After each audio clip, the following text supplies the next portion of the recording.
soalan amali, kan? Soalan kita ni contohnya kita dah solat jamak takdim, mari kita musafir. Kita pun solat jamak takdim, Zuhur ataupun Asar ataupun jamak takdim Zuhur dengan Asar, Maghrib dengan Isya. Tapi kita duduk di masjid, tiba-tiba orang solat. Boleh tak boleh kita solat berjamaah dengan jemaah yang ramai? Jawab dia bukan setakat boleh, memang itu yang sepatutnya. Kita solat tadi mungkin kita solat seorang ataupun berjemaah seorang dua orang. Tapi bila mari waktu solat, kalau lebih-lebih yang solat seorang, saya jamak tadi, bila seorang tak boleh pahala berjamaah. Kalau dua orang baru berjamaah, itu pun minima dua orang. Bila mari solat ramai-ramai, ada dia punya kelebihan yang lain. Suatu hari Nabi kita SAW solat subuh di Mina. Saya tulis dalam buku ni.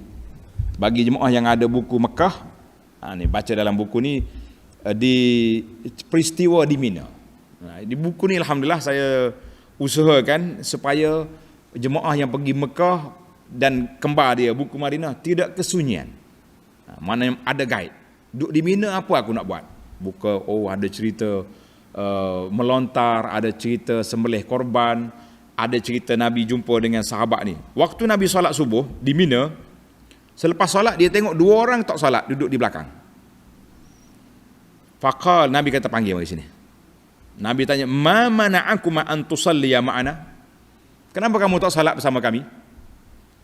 Qala, jawab dua orang sahabat ni, "Sallaina fi rihalina." Kami dah solat di kemah tadi. Solat dah di kemah.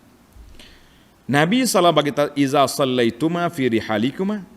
Kalau kamu dah solat sekalipun, bila kamu pergi ke masjid jamaah, hendaklah kamu solat bersama dengan jamaatul muslimin.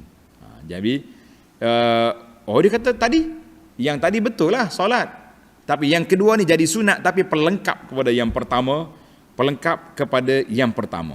Maka dalam kaedah ini kita mungkin solat seorang, dia panggil kaedah i'adatus solah, maknanya ulang balik solat. Bila kita solat yang kurang darjat, contohlah kita jalan-jalan, pukul 2 dah, berhenti di masjid.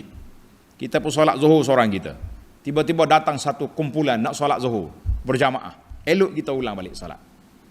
Jadi lebih-lebih lagi kalau kita jamak dan kita pula berhenti berada di masjid yang sama.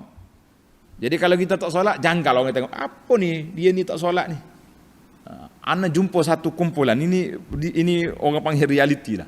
Sekumpulan orang Malaysia, dia pergi masjid Nabi, solat Maghrib dengan Isya, jamak takdim. Lepas tu dia balik dekat lobi hotel, waktu orang nak keluar pergi solat Isya, dia duduk berbual kat situ, ada yang isap okok, ada yang bising, sampai orang hotel bagi tahu, dia kata, "Ustaz, kalimul jamaah." Mu cakap dengan jemaah ni. Kalau dia tak nak pergi masjid, masuk dalam bilik. Kenapa duduk di lobi?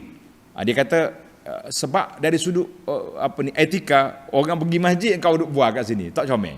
Sama juga bila kita pergi masjid, kita duduk tunggu kat tangga je, sedangkan orang solat berjamaah, maka elok kita solat balik. Dia panggil i'adatus solah.